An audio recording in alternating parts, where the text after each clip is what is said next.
नमस्कार। News track में आपका स्वागत है। मैं हूं योगेश मिश्र।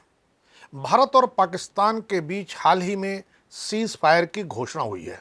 इस बीच तुर्की और राष्ट्रपति रेचेप तैयप एर्दोगन का बयान सामने आया है, जिसमें उन्होंने पाकिस्तानियों को भाई बताया और उनके लिए अल्लाह से दुआ मांगी।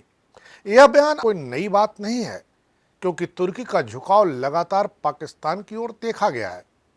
तुर्की की यह भावनात्मक एकजुटता भारत के प्रति शायद ही कभी दिखाई दी हो।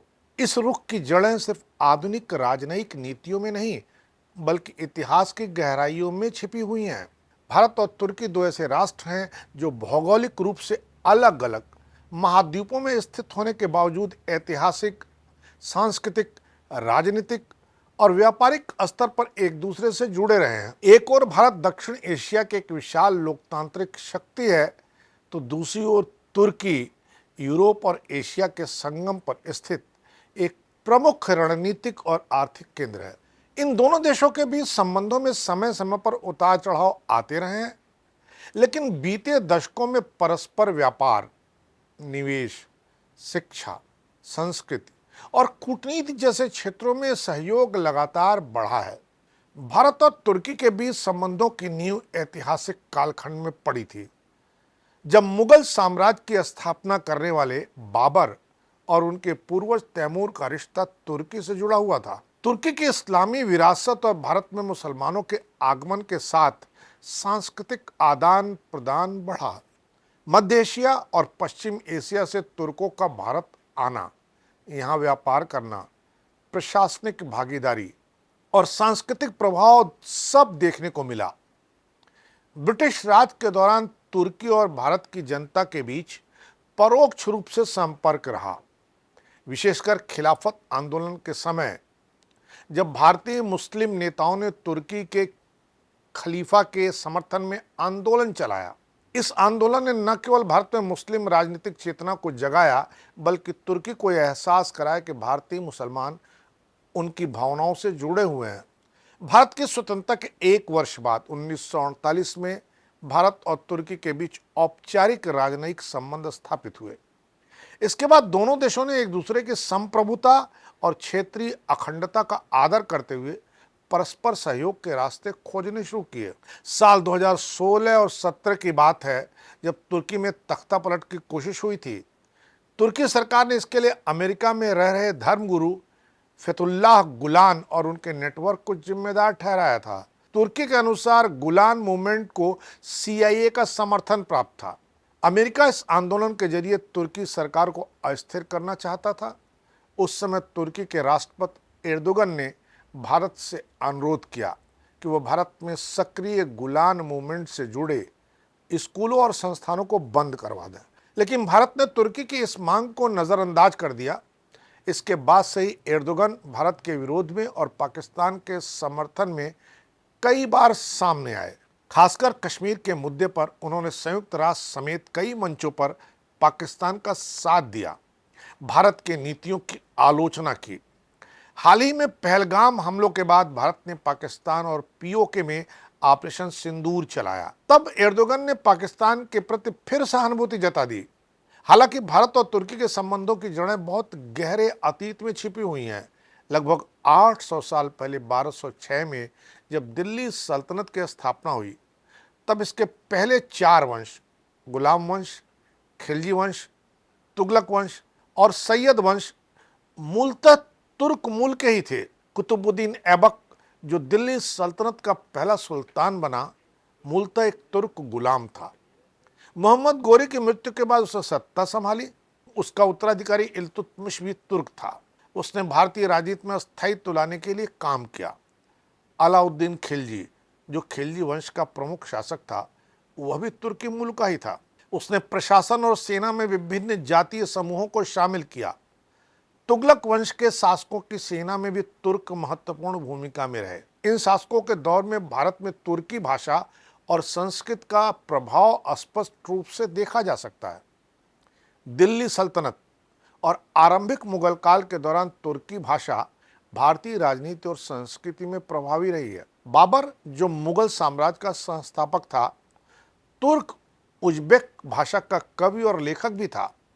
उसने गद्य और पद दोनों में अद्भुत रचनाएं दी हैं। रामपुर के प्रसिद्ध रजा लाइब्रेरी में आज भी तुर्की भाषा में लिखी गई लगभग 50 दुर्लभ पांडुलिपियां और किताबें मौजूद हैं।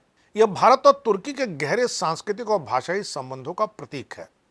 भारत और तुर्की के बीच आधिकारिक राजनयिक संबंध 1948 में स्थापित हुए, लेकिन जैसे जैसे शीत युद्ध ने दुनिया को दो ध्रुवों में बांटा, तुर्की अमेरिका के समर्थन में चला गया, जबकि भारत ने गुटनिरपेक्ष नीति अपनाई और रूस के करीब रहा।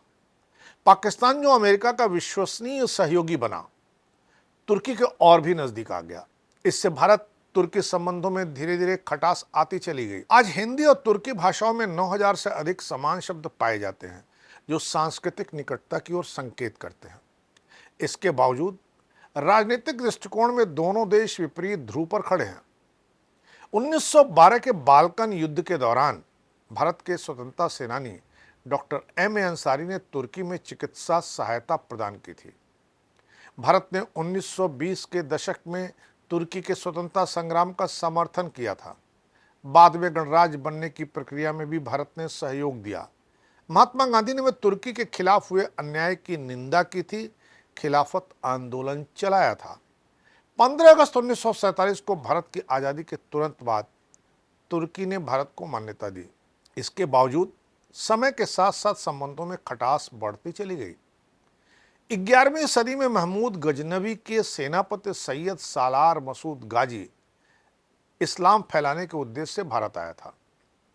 उसने सिंध और मुल्तान को जीतने के बाद कन्नौज और मेरठ की ओर बढ़त बनाई, लेकिन उत्तर प्रदेश के बहराइच के राजा सुहेल देव ने 1034 में उसे हराकर मार डाला। यह ऐतिहासिक लड़ाई भारतीय इतिहास में हिंदू प्रतिरोध की मिसाल बन गई। मसूद को बाद में बहराइच में दफनाया गया। वहां एक दरगाह बनाई गई। हैरानी की बात यह है कि उस दरगाह पर न केवल मुसलमान बल्कि हिंदू श्रद्धालु भी चढ़ावा चढ़ाते हैं। ब्रिटिश अधिकारी स्लीमैन ने 19वीं सदी में अपनी टिप्पणी में इसे अजीब करार दिया है। उन्होंने लिखा कि एक आक्रमणकारी के पक्ष में हिंदू और मुसलमान दोनों प्रार्थना करते हैं। भारत से रिश्तों में खटास के बाद तुर्की के राष्ट्रपति एर्दोगन का ध्यान मुस्लिम दुनिया में अपनी स्थिति मजबूत करने की ओर गया। उन्होंने कई बार खुद को इस्लामी दुनिया का नेता सिद्ध करने की कोशिश की। कभी उन्होंने कतर के समर्थन में सऊदी अरब को चुनौती दी, तो कभी गाजा के लिए मानवीय सहायता भेजी। उन्होंने हागिया सोफिया को मस्जिद घोषित कर दिया। मुसलमानों के मानवाधिकार के मुद्दों को अंतर्राष्ट्रीय मंचों पर समय समय पर उठाया। भारत और तुर्की के बीच व्यापारिक असंतुलन भी विवाद का एक बड़ा कारण रहा है। भारत तुर्की को अधिक वस्तुएं निर्यात करता है, आयात कम करता है। तुर्की चाहता है कि भारत उसे अधिक आयात की अनुमति दे और मिडिल ईस्ट में संयुक्त परियोजनाओं पर सहयोग करे। लेकिन भारत ने परमाणु ऊर्जा जैसे क्षेत्रों में भी तुर्की की तकनीकी मांगों को ठुकरा दिया। तुर्की थोरियम आधारित न्यूक्लियर पावर में भारत से मदद चाहता था, लेकिन भारत ने इससे भी इनकार कर दिया। एर्दोगन 2017 और 2018 में भारत आए थे, लेकिन कोई ठोस समझौता न हो पाने से नाखुश होकर लौट गए। इसके बाद उन्होंने भारत के साथ रिश्तों को असफल उम्मीद मान लिया। आज भारत की वैश्विक भूमिका बढ़ती जा रही है। उसकी नज़दीकी अमेरिका, इजराइल, सऊदी अरब और यूएई जैसे देशों के साथ मजबूत हुई है। यह बात तुर्की के लिए असहज करने वाली है। भारत की वैश्विक स्तर पर स्वीकार्यता और रणनीतिक ताकत से तुर्की बार बार कश्मीर मुद्दे को उठाकर दबाव बनाने की कोशिश करता है। भारत और तुर्की के बीच संबंधों की जटिलता सिर्फ आज की राजनीति में नहीं, बल्कि गहरे ऐतिहासिक, सांस्कृतिक और कूटनीतिक अनुभवों में छिपी हुई है। जब जब भारत और पाकिस्तान के बीच कोई घटनाक्रम होता है, तुर्की का झुकाव साफ तौर पर पाकिस्तान की ओर दिखाई देता है। एर्दोगन का लक्ष्य मुस्लिम दुनिया में नेतृत्व पाना है। भारत की विदेश नीति की मजबूती और उसके बदलते रुख ने तुर्की को हालांकि चौंकाया है।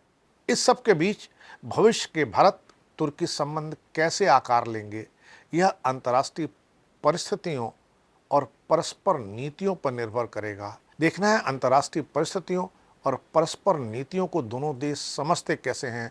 इस बार इतना ही। अगली बार फिर मिलेंगे किसी नए सवाल पर नए ढंग से बात करने के लिए। तब तक के लिए नमस्कार।